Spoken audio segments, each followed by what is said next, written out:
everyone loves a good celebrity story. So here's another one. You've probably heard of Van Halen and their tremendous concerts which required huge amounts of equipment and extremely difficult and complicated setup. Now, you've probably also heard that Van Halen required a very weird contract provision in their contracts with their providers. And that provision was really that in their dressing room, they must have M&Ms, but absolutely no brown ones. Now, we all think that celebrities are pretty strange and they put some very weird conditions in their contracts, like a particular type of champagne on a flight, or no orange juice ever, or only white bath towels, or whatever the case might be.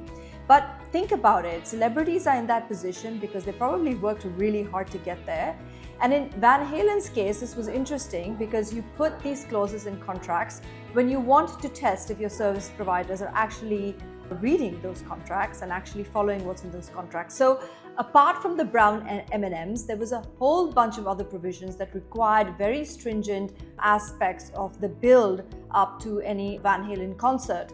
And David Lee Roth and his team members were very careful. And in fact, in one situation where they found that the brown M&Ms were in fact there in their dressing rooms, they were aware and knew that a service provider might not have considered and looked at the contract in a lot of detail, and therefore there might be some risks in the setup where effectively the equipment was so heavy that it could actually break the stage if it wasn't properly set up, etc. So weird clauses there are in many contracts.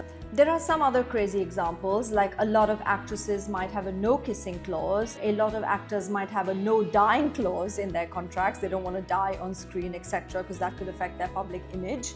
You could also have contracts where the studio or perhaps your management company prevents you from doing certain things. So for example, if you are a famous Formula One driver, albeit it is a very dangerous sport, you might be prevented in your contract from skydiving, etc., or any intense water sports if, for example, you are a skier or in any particular profession where you could injure yourself.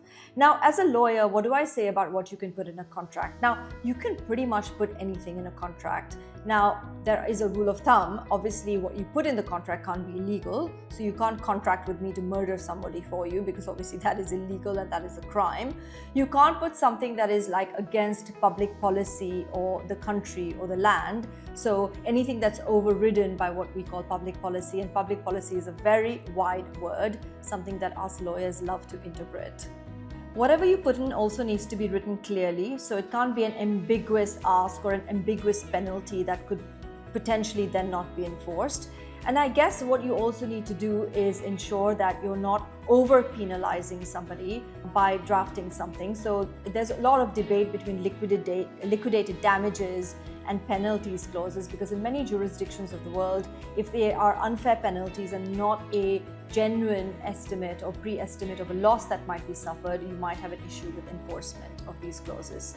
So go for it, right? Whatever you want in your contract, brown M&Ms or red M&Ms or whatever. But remember that sometimes these things are little tricks put in by the contract drafter so that they know you are paying attention to the clauses and you're reading the contract. Well, moral of the story is always read what you are signing up to, because that creates legal obligations and has consequences. Thank you so much for watching Think Tank this week.